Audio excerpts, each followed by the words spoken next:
Under the boughs where the shadows play, the wind hums songs at the break of day. Whispering pines, secrets untold, carrying tales only the forest holds. Moonlight spills through the velvet dark, etching patterns, leaving its mark. The roots stretch deep, the earth's gentle sigh, a lullaby sung to the open sky.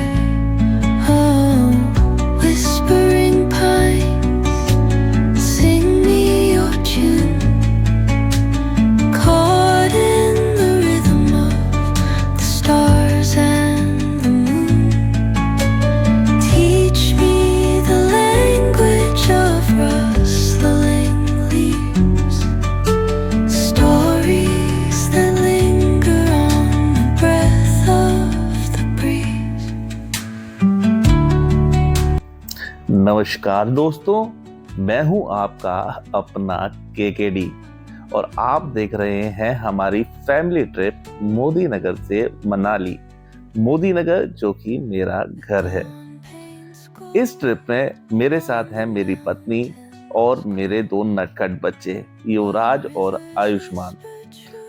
हम निकल चुके हैं अपनी गाड़ी में, जिसमें हमने खुद से ही बेड सेटअप और किचन सेटअप किया है। यानी कोई होटल नहीं, कोई रेस्टोरेंट नहीं, खाना और आराम अपनी गाड़ी में ही होगा। ट्राई है, देखते हैं। हमारा रास्ता जो जा रहा है वो सरहंद से होकर जाता है, जहां मेरी सिस्टर का घर भी है। वहां एक छोटा ब्रेक लेंगे, नाइट स्टे करेंगे, ऑफिस का काम जो बचा है अभी भी वो खत्म करेंगे और वहां थोड़ा पंजाबी तड़का भी मिलेगा सफर में।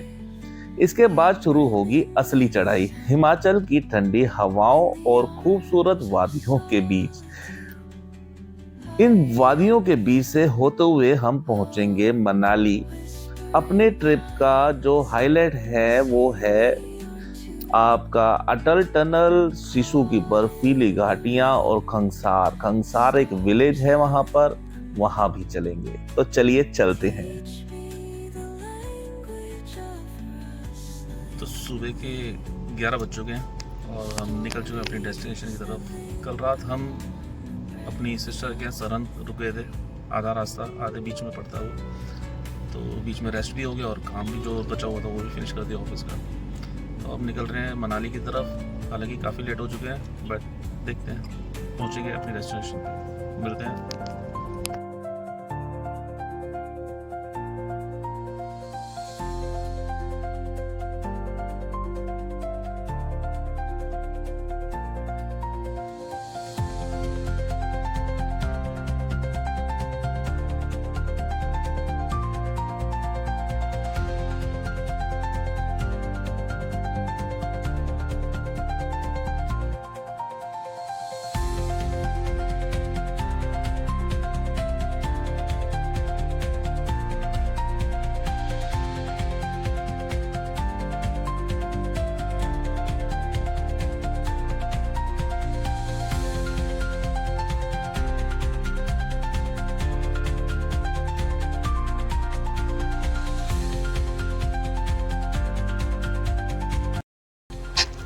तो दोस्तों, जैसा कि मैंने आपको बताया था कि खाना और आराम गाड़ी में ही होगा, तो शुरू करते हैं हमारा पहला फूड ब्रेक, जिसमें हम बना रहे हैं मैगी।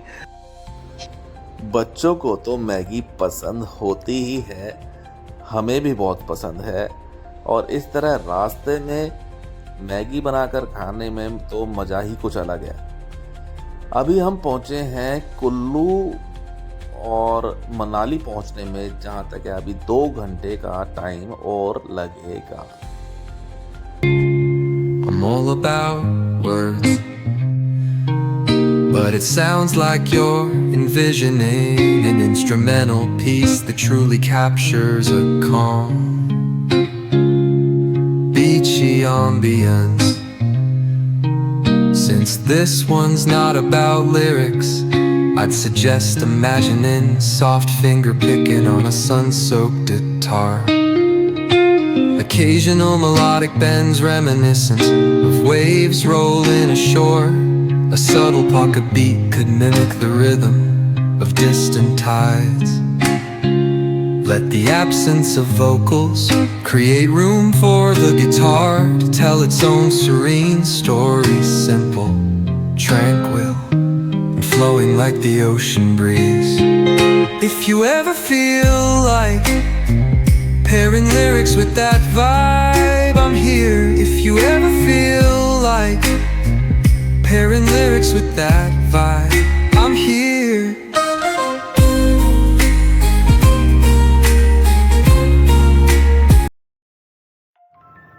तो दोस्तों, बड़ी ही खेद के साथ ये कहना पड़ रहा है कि आपको मैं अपनी नाइट कैंपिंग की वीडियो नहीं दिखा पा रहा हूँ, क्योंकि वीडियो करप्ट हो गई।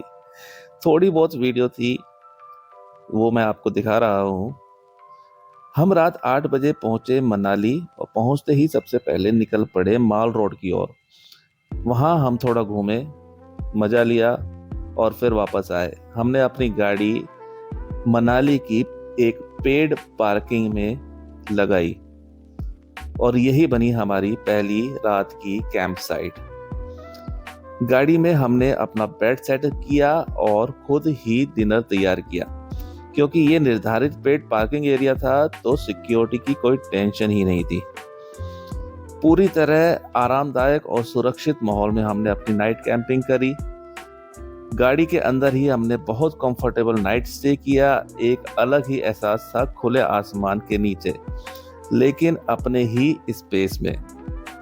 सुबह जब उठे तो सबसे पहले जो नज़ारा दिखा, उसने दिल खुश कर दिया। सामने की पहाड़ियों पर सफ़ेद बर्फ की चादर बिछी हुई थी। सुबह की ठंडी हवा और वो स्नो कवर्ड पहाड़ियाँ वाकई में एक जादुई अनुभव था। तो आइए आगे लेके चलते हैं, आपको दिखाते हैं आगे की सुहानी बर्फीली वादियाँ। आइए चलते हैं। Whispering pines, secrets untold, carrying tales only the forest holds. तो दोस्तों, हम इसके बाद रुके अटल टनल क्रॉस करते ही। बहुत ही अच्छा नज़ारा था। गाड़ियाँ रुकी हुई थी रोड साइड। हमने भी अपनी गाड़ी रोकी और अपना किचन खोल लिया। बच्चों को फरमाइश थी कि उन्हें आलू के पराठे खाने हैं, तो मैडम हो गई रेडी और बनाए उन्होंने आलू के स्वादिष्ट पराठे, और हमने बहुत ही अच्छे से एंजॉय किया। Teach me the language of rustling leaves, stories that linger on the breath of the breeze.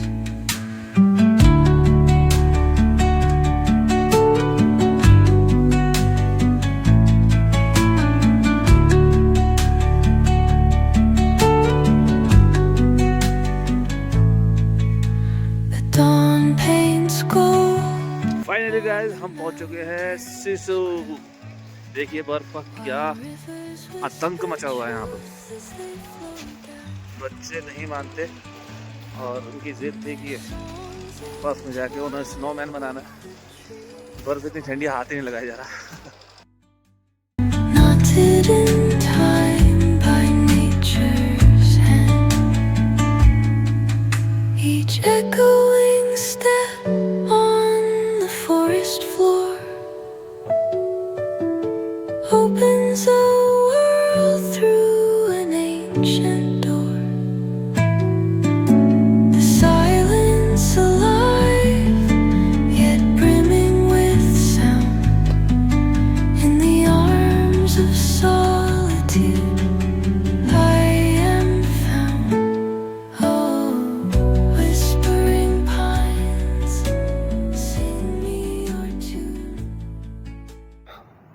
तो दोस्तों, रास्ते में सुंदर पहाड़ियों और बर्फ से ढके नज़ारों का आनंद लेते हुए, गाड़ी में सफर का खास अनुभव लेते हुए हम शिशु से आगे एक गांव पहुंचे जिसका नाम था खंगसार। वहां की वादियों का नजारा देखते ही बनता था। चारों ओर बर्फ से लदे ऊंचे ऊंचे पहाड़ थे जिन्हें शब्दों में बयान करना बहुत ही मुश्किल था। कई बार रुक रुक कर हमने इन नज़ारों को अपनी आंखों में बसाया और उस पल को जी भर के जिया। बर्फ की हसीन वादियों में गाड़ी से ट्रैवल करते हुए नज़ारों का लुत्फ उठाते हुए हम आगे बढ़ते गए। बर्फ से ढकी पहाड़ियां और सौंदर्य ऐसा था कि नजरें हटाना मुश्किल हो रहा था। लेकिन जैसे जैसे शाम ढलने लगी, ठंड ने अपना असली रंग दिखाना शुरू कर दिया। तापमान तेजी से गिर रहा था और बच्चों के साथ होने के कारण हमने तय किया कि अब थोड़ा रुकना बेहतर होगा। आराम और गर्माहट की तलाश में हमने फैसला किया कि आज की रात किसी होम स्टे में बिताई जाए। तो बस हमने एक प्यारा सा होम स्टे चुना, सादगी और स्थानीय पहाड़ी अंदाज से सजा हुआ। अब आइए आपको दिखाते हैं वो होम स्टे जहां हमने सुकून की रात बिताई, ठंडी हवाओं से बचते हुए गर्म चाय की चुस्कियों के साथ। तो ये है व्यू हमारी खिड़की से। आपको दिखाता हूँ एक अच्छा सा व्यू। ये देखिए, सुबह हो और ऐसा नजारा हो तो क्या ही मजा। वाह, ये तो खिड़की से है। बाहर जाके तो मजा ही आ जाएगा। देख के आपको ऐसा लग रहा होगा कि कितनी ठंड में रुके हुए हैं हम लोग, कैसे बच्चों के साथ मैनेज किया होगा। लेकिन हमारे पास था एक ये तंदूर भी, जिसने ठंड को बहुत बांध के रखा हुआ था, रोक के रखा हुआ था। चलिए आपको एक कमरे का व्यू दे देता हूँ। ये है हमारा मेन दरवाज़ा और यहाँ से ये है हमारा रूम। ये हमारी वाइफ और ये तंदूर, 2 डबल बेड, खिड़कियाँ थी चारों तरफ व्यू के लिए। और ये आपको भी दिखा दूँ। और ये है एक शैतान बच्चा जो सुबह से उठ चुका है। और ये रहा हमारा दूसरा शैतान जो कि अभी सोया हुआ है। अच्छे कंबल थे, रजाइयाँ थी, खूब आराम से हमने रात स्पेंड करी। और सबसे मेन चीज़ थी वही था तंदूर। इस तंदूर में रात को वो इसको एक्टिव कर गए थे, जला गए थे। इसमें लकड़ियाँ डलती हैं, लकड़ियाँ का बहुत सारा एक बंडल यहाँ दिया हुआ है उन्होंने। और इसमें इसकी खासियत ये है कि इसके ऊपर हम खाना भी बना सकते हैं। ये गर्म हो जाता है। इसको मैं दिखाता हूँ, देखो आपको यहाँ से ये देखिए, ये प्लेट्स हैं इसकी अलग अलग हट जाती हैं, लकड़ियाँ डल जाती हैं। ये इसका दरवाज़ा है, ये खुल जाता है, यहाँ से लकड़ी चली जाती है अंदर। इनके ऊपर अपने बर्तन रखकर खाना भी बना सकते हैं, इसके पास बैठ के इसकी हीट भी ले सकते हैं। और ये इसका धुआं बिल्कुल भी कमरे में नहीं आता। ये पाइप लगा हुआ है जो धुएं के लिए है, ये ऊपर लेंटर से क्रॉस होके ऊपर निकला हुआ है, बिल्कुल भी धुआं नहीं होता इसमें। और इतनी अच्छी गर्माहट बना देता है ये कमरे में। और सबसे अच्छी बात है, इसके ऊपर खाना भी बना सकते हैं। चाय बनाओ, पानी गर्म करो, कुछ भी करना हो आपको, बहुत इजी हो जाता है। चलो शुरू करते हैं तैयारी निकलने की। नहाएंगे, कपड़े चेंज करेंगे, अच्छे अच्छे कपड़े पहनेंगे और इस व्यू का मजा लेने फिर निकल जाएंगे।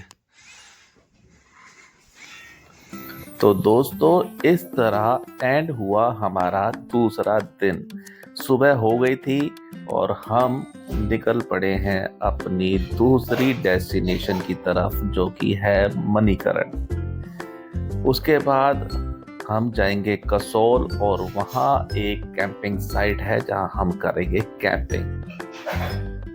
तो इस वीडियो को यहीं समाप्त करते हैं। आगे का नज़ारा, आगे का सफ़र आपको दिखाएंगे दूसरी वीडियो में। बने रहिए हमारे साथ, चैनल को सब्सक्राइब और वीडियो को लाइक जरूर कीजिएगा। धन्यवाद।